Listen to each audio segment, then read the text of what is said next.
International in the Laredo Airport title, all passenger flights were direct to U.S. destinations only, including a flight back to Dallas-Fort Worth, where they had just left.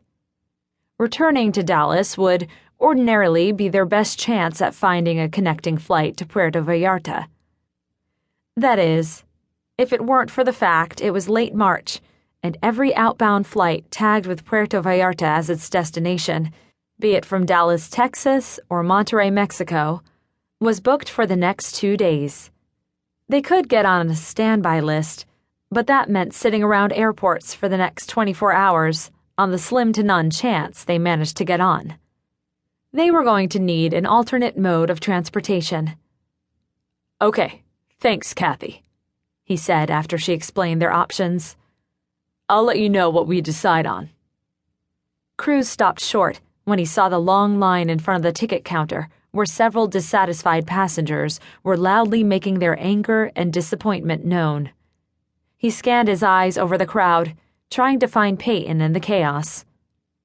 Her soft, pretty lavender top and bright golden hair was an immediate draw. She was at the front of the line, of course, holding the woman at the counter captive if the woman's face was any indication. Only, she didn't look very charmed. He'd better get over there. He ignored the shouts from other passengers who thought he was cutting and came to stand behind Payton. "You have to be kidding me," Payton was saying. "There are no flights from this airport that can take me into Mexico? But aren't we right on the Mexican border?" "That's right, ma'am. But this airport only provides passenger flights to Dallas, Houston, Las Vegas, and Orlando. We'll be happy to board you on the next scheduled flight to Dallas, where you'll have several options for getting to your destination. Unfortunately," she said, continuing to click away at the keyboard, careful to keep her gaze diverted from Payton, "we don't have any flights returning to Dallas until tomorrow morning." "Tomorrow? No. Tomorrow I'm supposed to be enjoying a day on the bright beaches of Puerto Vallarta, killing time until my best friend's rehearsal dinner. In Puerto Vallarta. Toasting the happy couple. In Puerto Vallarta. I'm not supposed to be catching a flight heading north." "South," Payton said slowly, enunciating the words in case the woman didn't understand, which didn't earn her any favors from the daggers the woman was shooting in her direction. "I need to head south." It wasn't hard to miss the waft of alcohol on Payton's breath.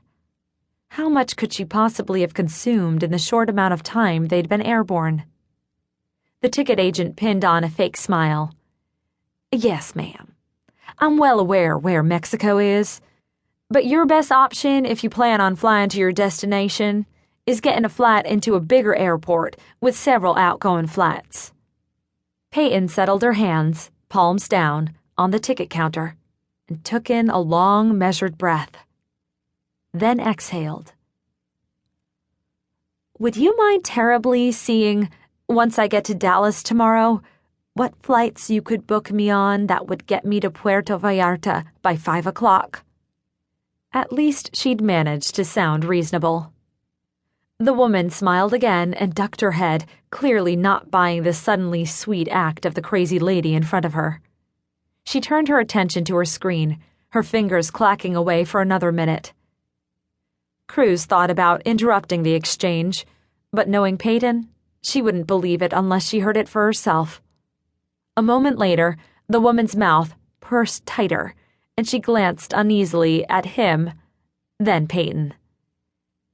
"There seems to be a little difficulty getting you on an available flight from Dallas-Fort Worth to Puerto Vallarta tomorrow.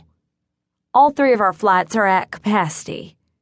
As you're probably aware, March is a pretty busy time of year for any beachside destination. I can place you on standby, but the earliest confirmed seat I have would be Saturday." "Saturday?" Payton shook her head. No, that's not going to work. I have to be there by tomorrow. I have to give my best friend the last night of her life as a single woman. We've been planning this since we were 12.